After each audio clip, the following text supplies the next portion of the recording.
about? We're talking about all we've been talking about. Steph Curry. If Steph Curry wins a fourth ring, is he top 10 all time? That's all we've been talking about. It's all been on Steph. He went off game 4. Game 5, obviously, he didn't shoot a 3. It's a huge deal. So would this be Curry's most significant championship? I think for a lot of people, considering that he's never won Finals MVP in the manner in which he's doing it, you can make a case for that, yes. But even though his first championship was without Kevin Love and without Kyrie Irving on the court, I still think there's something to be said about that first championship you get. And the reason why I go back to that first championship in 2015 is because they were on the verge of revolutionizing basketball in the NBA. The whole narrative before that time was that you can't win with small ball. You can't win with just shooting threes.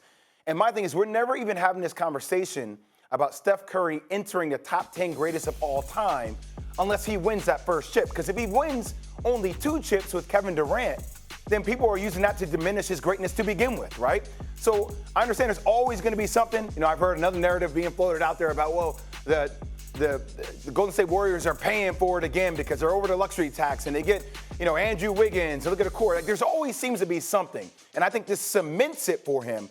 But to kick it off, that first one to me feels like it's the one that he'll cherish the most because it's the one where he arrived as Chef Curry, where he really started cooking and he got on the national scene on the biggest stage against, by the way, a guy I consider to be his arch nemesis in LeBron James, who's considered to be one of the 2 greatest players to ever walk this earth. See, both the Currys coach, just in different ways. There you go. You were waiting for that one to get that one. No, I didn't. I'm just quick on my feet.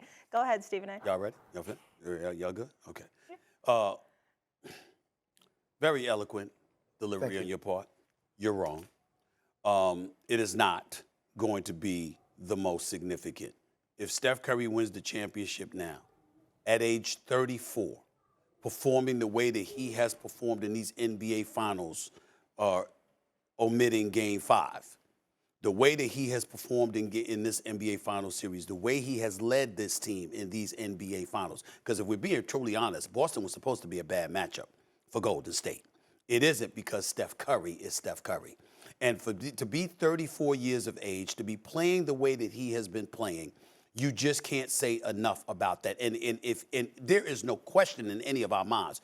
Andrew Wiggins could give a run for his money in terms of how he has played throughout this series. He's an unsung hero in regard to that. He deserves some consideration for MVP, but we all know it's going to go to Steph Curry if they win because of the way Steph Curry has performed. And he will have deserved it, and nobody's going to argue. To be 34 years of age, to move around on the basketball court the way that he does, to be shooting 50% from the field and 49% from three-point range coming into Game 5 in this series while averaging 34 a game, going against the elite defense in the NBA, in the Boston Celtics. You got Jason Tatum 6'9". You got Jaylen Brown about 6'7". You got Marcus Smart as the reigning defensive player of the year, hounding him. You got Derek White, who could play some defense his damn self. You got interior protection in Robert Williams and Al Horford. And still, Steph Curry, with Klay not at his best for the first 4 games, with Jordan Poole not at his best, with Draymond struggling, obviously, as well, along with a list of others. Steph Curry still propelling them to this point. There is no question. And in terms of his first championship, let's be honest, nobody is discrediting that. But let's not forget the fact Kevin Love got hurt before the finals. He got hurt in that series against Boston where his shoulder was separated. And Kyrie Irving got hurt in Game 1. You know, so even though nobody's taking any credit away from Steph Curry and Klay Thompson, because champions are champions, and we get all of that. But the bottom line is that LeBron had Matthew Dellavedova, okay? The bottom line is this championship would be the best. Thanks for watching ESPN on YouTube. For live streaming sports and premium content, subscribe to ESPN+.